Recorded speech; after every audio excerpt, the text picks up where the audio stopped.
Hola, ¿cómo están? Estoy muy feliz de compartir con ustedes y de unirme a esta conmemoración de los 24 años de la cátedra Agustín García.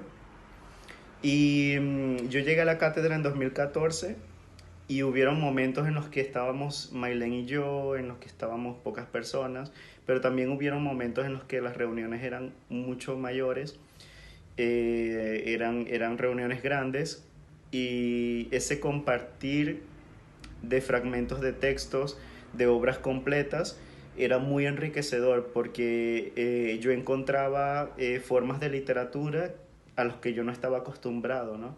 Y así fui explorando autores de otras regiones, incluso el trabajo de los escritores que participan de la cátedra. Eh, yo quería compartir con ustedes un fragmento de una obra de Juan Rulfo, el escritor mexicano, de la compilación El Llano en Llamas. Eh, el cuento se titula Lubina. De los cerros altos del sur, el de Lubina es el más alto y el más pedregoso. Está plagado de esa piedra gris con la que hacen la cal, pero en Lubina no hacen cal con ella ni le sacan ningún provecho. Allí la llaman piedra cruda, y la loma que sube hacia Lubina la nombran cuesta de la piedra cruda. El aire y el sol se han encargado de desmenuzarla, de modo de que la tierra de por allí es blanca y brillante, como si estuviera rociada siempre por el rocío del amanecer. Aunque esto es un puro decir, porque en Lubina los días son tan fríos como las noches y el rocío se cuaja en el cielo antes que llegue a caer sobre la tierra. Hola amigos de la cátedra, hoy traigo para ustedes un texto que me acompañó durante el mes de mayo y bueno, fue un gran descubrimiento. Es una compilación de Liliana Lukin, se llama Lecturas para Mujeres que no duermen y bueno, como el mismo título nos lo indica, es una suerte de lecturas que tienen que ver y que están relacionadas, de hecho, todas por todo lo que refiere a la noche, al sueño, a la nocturnidad, a los sueños, al insomnio. Y bueno, así va de alguna manera clasificando todas estas, todos estos autores que seleccionó y que de verdad son una maravilla. Descubrí varios autores que, bueno, que no conocía y al igual que, bueno, también me sorprendió encontrarme con nuevos textos de algunos autores que sí había leído anteriormente. Hoy quiero compartir con ustedes una carta de Franz Kafka a Milena y que me pareció, bueno, hermosa la referencia al sueño. Septiembre de 1920. Ayer soñé contigo. Ya no recuerdo más los sucesos aislados. Solo sé que continuamente nos transformábamos el uno en el otro. Yo era tú y tú eras yo. Finalmente, no sé cómo, te prendiste fuego, pero recordé que el fuego puede ser sofocado con ropas. Agarré un viejo traje y te golpeé con él. Pero ahora empezaron de nuevo las metamorfosis y llegó el momento en el que tú desaparecías. Mientras tanto, era yo el que ardía y el que también golpeaba con el traje. Por eso no servía en absoluto y así se confirmaba mi viejo temor de que estos métodos no valen contra el fuego. Mientras tanto, sin embargo, habían llegado los bomberos y no obstante la situación, tú, de alguna manera, fuiste salvada. Pero ahora estabas distinta, espectral, como dibujada con una tiza en la oscuridad, y caíste entre mis brazos, exánime, o quizás solo desvanecida por la felicidad de haber sido salvada. Pero aquí también la incertidumbre de la transformación se hizo presente, porque quizás era yo el que caía en los brazos de alguien. Bueno, esta es la carta de Franz Kafka a Milena. Y bueno, con este hermoso texto me despido. Hasta una próxima entrega. Hola a todos. Hoy les he traído un poema que pertenece al libro Hijos de Adán de Walt Whitman. El poema se llama De dolientes ríos encajonados. De dolientes ríos encajonados, de aquello de mí sin lo cual yo no sería nada, de lo que he decidido hacer ilustre, aunque me quede solo entre los hombres, de mi propia voz resonante cantando al falo, cantando el canto de la procreación, cantando la necesidad de soberbios niños y en ellos de soberbios adultos, cantando el ímpetu muscular y la unión, cantando el canto del compañero de lecho, oh anhelo irresistible, oh para todos y para cada uno, la atracción del cuerpo correspondiente, oh para ti, quien quiera que seas, tu cuerpo correspondiente, ese cuerpo deleitándote más que todo, del roer que día y noche me devora, de momentos elementales, de instantes pudorosos, cantándolos, buscando alguna cosa no encontrada, aunque la busqué tantos años, cantando el verdadero canto del alma incierta y al azar, renaciendo con lo más torpe de la naturaleza o entre animales, con eso, con ellos y con todo lo que nos acompaña, informo mis poemas, del olor de manzanas y de limones, del acoplamiento de pájaros, de los húmedos bosques, de las olas que se deslizan, del empuje de las olas sobre la tierra, yo cantándolas, ejecutando a media voz el preludio, anticipando la melodía, la cercanía bienvenida, la contemplación del cuerpo perfecto, el nadador desnudo en la pileta o flotando de espaldas, la forma femenina que se acerca, carne de amor, trémula y dolorida. Preparo la divina enumeración para mí mismo, para ti o para cualquiera. El rostro, los miembros, el índice de pies a cabeza y lo que suscita. El místico delirio, la locura amorosa, la entrega total. No hables, acércate, escucha lo que te estoy diciendo al oído. Te quiero, me posees por entero. Oh, huir tú y yo de los demás, irnos de una vez, libres y sin ley. Dos gavilanes en el aire, dos peces en el mar, no son más libres que nosotros. La furiosa tormenta atravesando, yo temblando de pasión, el juramento de ser inseparables y de estar juntos, de la mujer que me ama y a quien yo amo más que a mi vida, atándome a ese juramento.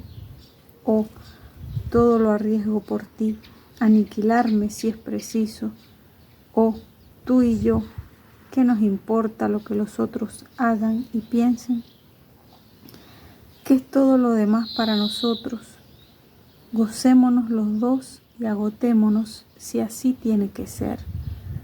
Del capitán, del piloto a quien entrego la nave, del general que me ordena, que ordena a todos y a quien pido permiso, a veces apresurando el programa, demasiado tiempo me he demorado, del sexo, de la urdimbre y de la trama, de la soledad, de la repetida zozobra, de tanta gente cerca, pero no la persona que me hace falta, del suave deslizarse de unas manos sobre mi cuerpo y de los dedos que penetran en mi cabello y en mi barba, del largo beso prolongado sobre la boca o el pecho, de la estrecha presión que me embriaga a mí o a cualquier hombre, matándome de hartura, de lo que el divino esposo no ignora de la obra de la paternidad, de la exultación de la victoria y del alivio, del abrazo de la compañera en la noche,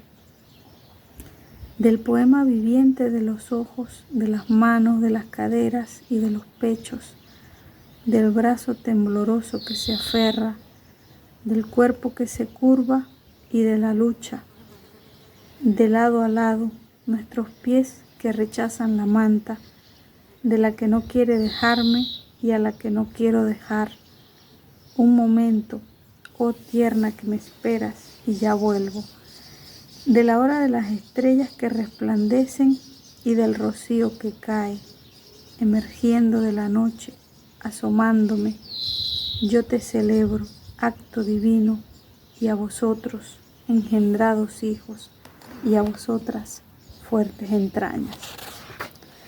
Bueno, me gusta muchísimo este poema que descubrí recientemente. Y bueno, me encanta esa manera de Whitman de hablar de temas tan elementales, ¿no?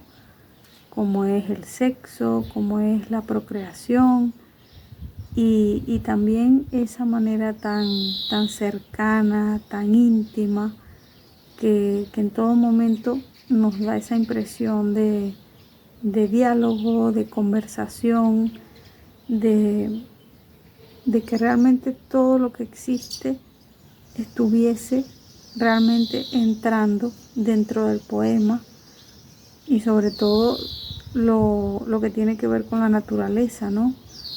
Nuestros cuerpos, los árboles, las frutas, los pájaros, las olas, todo siendo celebrado, siendo cantado dentro de esta poesía en la que la fuerza del amor es algo que está muy presente, muy patente. Me gusta mucho esto cuando él dice: no hables, acércate, escucha lo que te estoy diciendo al oído. Te quiero, me posees por entero. Me encanta también eso de huir, irnos de una vez, libres, 2 gavilanes en el aire, 2 peces en el mar.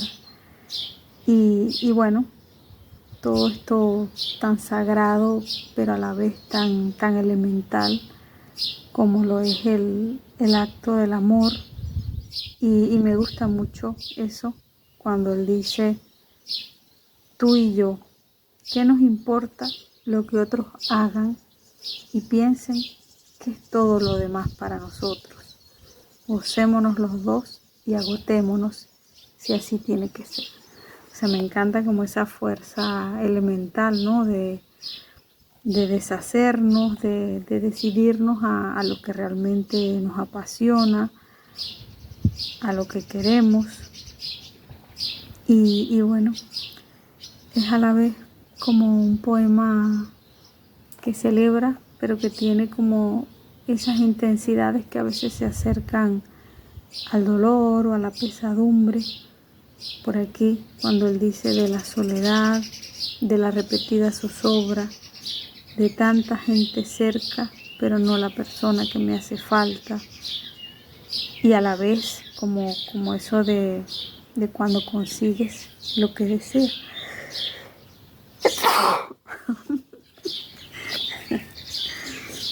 De cuando consigues lo que deseas. Como él dice, de la estrecha presión que me embriaga a mí o a cualquier hombre, matándome de hartura, de la exultación de la victoria y del alivio. Y bueno, me gusta muchísimo eso de el poema viviente, de los ojos, de las manos, de las caderas, de los pechos. O sea, todo ese ir relatando lo que es el acto amoroso y lo que significa para cada uno de nosotros ver a la persona que amamos, lo que significa cada una de sus partes que lo constituyen. Y bueno, ese final de cómo la hora de las estrellas que resplandecen, el rocío que cae. Yo te celebro, acto divino, y a vosotros, engendrados hijos, y a vosotras, fuertes entrañas. Hola, hola, hoy voy a compartir con ustedes un ensayo de Audre Lorde, que es una escritora norteamericana muy importante del siglo XX. Es un libro que estuve buscando por mucho tiempo y por fin lo encontré. El libro completo se llama La hermana la extranjera. Y bueno, al inicio del ensayo, ella comienza a hablar de cómo fuimos criados bajo el conocimiento de la Europa occidental, ¿no? Y cómo este conocimiento está basado en binarismos simplistas como, por ejemplo, opresor-oprimidos, lo bueno, lo malo, arriba-abajo, superior-inferior, en fin. Y habla sobre la opresión sistémica y cómo dentro de la opresión sistémica están las personas negras del sur global, la clase trabajadora, las ancianas y las mujeres. En el caso de su ensayo me gustó mucho porque además de trabajar la idea de Angela Davis, que es género, raza y clase, ella introduce también la visión de la edad, ¿no? Y cómo la edad es un elemento bien importante para pensar en las opresiones, sobre todo en las mujeres, ¿no? Hay una parte que ella dice lo siguiente: quienes se benefician de nuestra opresión nos piden que compartamos con ellos nuestros conocimientos. Enseñar a los opresores cuáles son sus errores es responsabilidad de los oprimidos. De las mujeres se espera que enseñen a los hombres, de las lesbianas y gays que eduquen al mundo heterosexual. Y ella dice que en lugar de hablar de diferencias, hablan de desviaciones, ¿no? Como si fuese eso algo más relacionado a una enfermedad.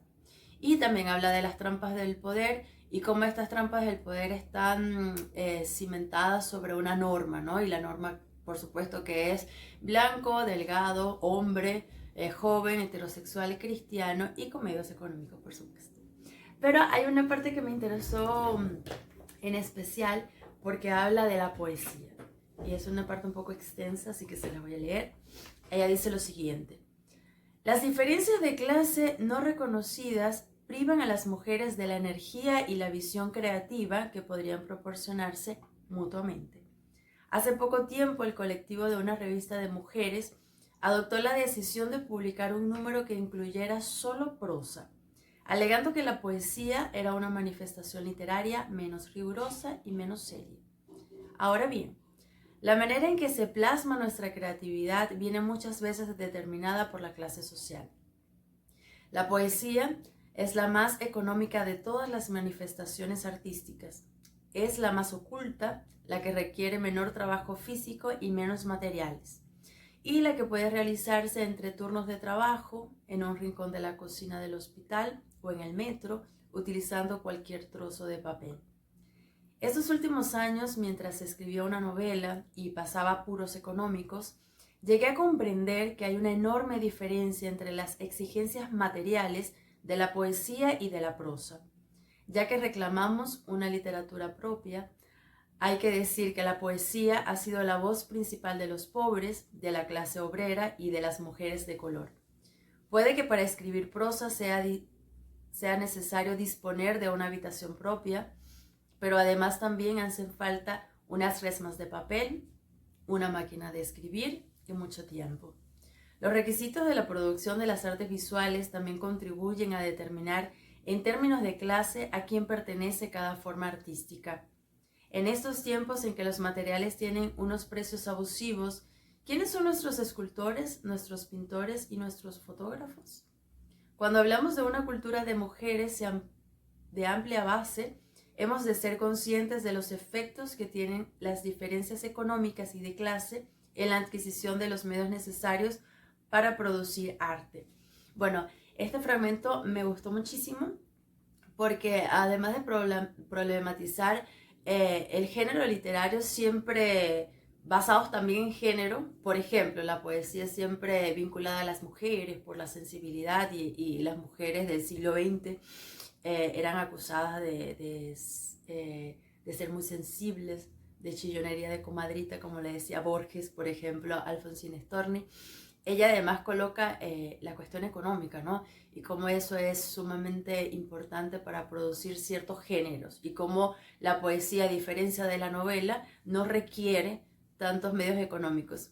Y claro, ahí tenemos el eco de Virginia Woolf con una habitación propia. Y bueno, siempre cuando hablamos de feminismos negros, hablamos de cómo este está en contraparte o en contraste con el feminismo hegemónico, por ejemplo, sobre todo por eso, por la cuestión económica y sobre todo racial. Hola amigos de la cátedra, los saluda Freddy Rodríguez y en esta oportunidad voy a leer un poema que escribí el domingo pasado y se llama El día que la música dejó de sonar. A 100 metros de mí, una voz celestial se escuchaba cantar y a 3000 kilómetros lejos de mí, el corazón de mi amado comenzaba a fallar. Señor, yo no quiero vivir y él sí, Entrégale mi corazón para seguir. Yo ya viví. Levanto la mirada y pude ver cómo el ángel movía sus labios al cantar. Pero para mí, en ese momento, la música había dejado de sonar. 70 años no son suficientes para dejarlo ir. 27 años no deseados debería ser aceptado como un buen precio a pagar. Oh Señor, escucha morar y hazlo realidad. Muy feliz día a los amigos de la Cátedra Libre. En esta ocasión me encuentro ya en los espacios de la Librería del Sur, en la Casa del Sol, que todos recordarán. Bueno, aprovechando en la hora que no hay nadie visitando aquí para leer un libro en la soledad, ¿no? Quisiera recomendarle entonces esta lectura de Rafael Cadenas, que son más bien una entrevista. Por un defecto mío de gusto, yo no necesariamente dedico muchas horas a la poesía, pero por un comentario de uno de los amigos del círculo de lectura que estamos haciendo aquí, decía, oye, ¿por qué no dedicamos una lectura a Rafael Cadenas, que acaba de ganar el premio Príncipe de Asturias? Bueno, y como a mí particularmente no me llama mucho la atención su poesía, sino en particular la labor que ha hecho a veces como ensayista, a veces sus opiniones en prensa, ¿qué es lo que recoge esto? Lo que recoge es las entrevistas que Rafael Cadenas ha dado. Entonces, hago la cita como siempre le gusta a la profesora Maylén. Aquí dice algo polémico en esta entrevista, dice, el proceso de lectura debe continuar en el bachillerato, dándosele preferencia a la literatura moderna. Es mejor ir de lo moderno a lo antiguo y no como se pretende aquí. A un muchacho que habla una jerga de origen amponil, recogida y reafirmada por las telenovelas, se le obliga a leer literatura castellana del siglo XIII o XIV. Esto es un absurdo. La mejor manera de que odien la literatura, la lengua, la expresión y sigan dentro de un mundo lingüístico cada vez más pobre, inválidos del habla, castrados del lenguaje. La lengua es fundamental en la primaria y en el bachillerato, la lengua y no la gramática. Lo demás viene por añadidura. Entonces dice o recomienda que ¿cómo se debe hacer? ¿Qué es lo mejor que se puede hacer? Leyendo lo mejor y hasta copiando y tomando dictado. Esto es lo mejor que se puede hacer para enseñar literatura o regularmente lo que conocemos como profesor de castellano. Entonces da unas declaraciones, utiliza unas palabras fuertes. Entonces es mejor que uno cite a Cadenas para que no digan que el malo es uno. Uno acude a la autoridad del autor reconocido. Entonces por eso me interesa recomendarlo. También muchos recordarán el libro capital que él escribió, que es En torno al lenguaje, que en realidad lo hizo a partir de un libro que yo recomendaría mucho más, que es El Defensor, de Pedro Salinas. E igualmente coinciden en los puntos de, como profesores de literatura, recomendar el amor por la lengua. Y el amor por la lengua está en ver cómo escriben los mejores escritores. Un abrazo y se les quiere mucho.